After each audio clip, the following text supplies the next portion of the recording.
Day 1. Fear. Morning.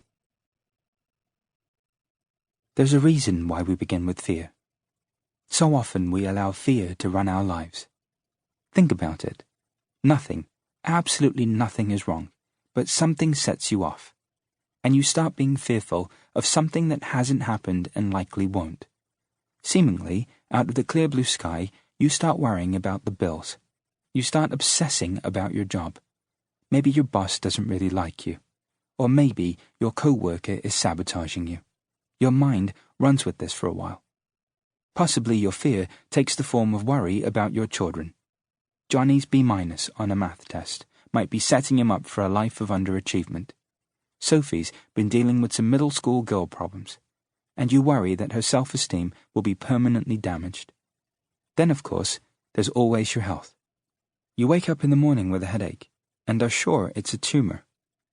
Before you know it, you've become a sick, unemployed, poor parent, all in your mind. Whatever your particular fears are, they serve to constrict you and make your whole field of energy narrow. Fear begets fear. Call to mind the image of a garden. What happens if we don't weed a garden? If we don't tend to it, our entire garden, all of those carefully cultivated rose bushes and peonies and daylilies become overgrown.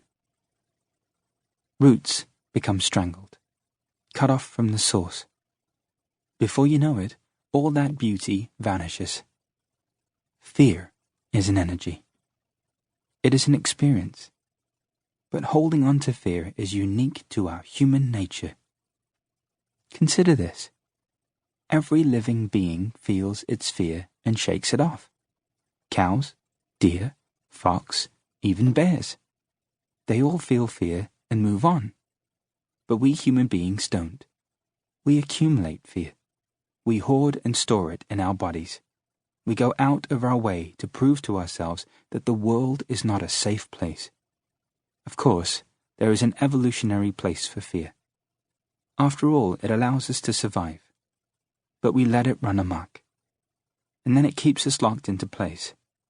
Perhaps we stay in unsatisfying jobs, or in bad relationships, out of fear that something greater is not on its way. All the time we're doing that, we're invalidating the universal principle of more. The grass continues to grow. Rivers continue to flow into the sea. Galaxies are born. Life seemingly has a way of continuing to evolve into more. Everything in nature validates this principle. We need to find our courage, which of course is not the absence of fear, but rather the willingness to feel the fear and move forward anyway. Fear isn't going to kill us. It's an energy that we can allow to move through us. Tend to the garden of your unconscious mind. Imagine yourself in a house, surrounded by an absolutely beautiful garden. The only problem is that the garden has been overtaken by fear. Fear of financial loss, of being alone, of illness, you name it, has taken the form of weeds. Go out of the house and tend to that garden.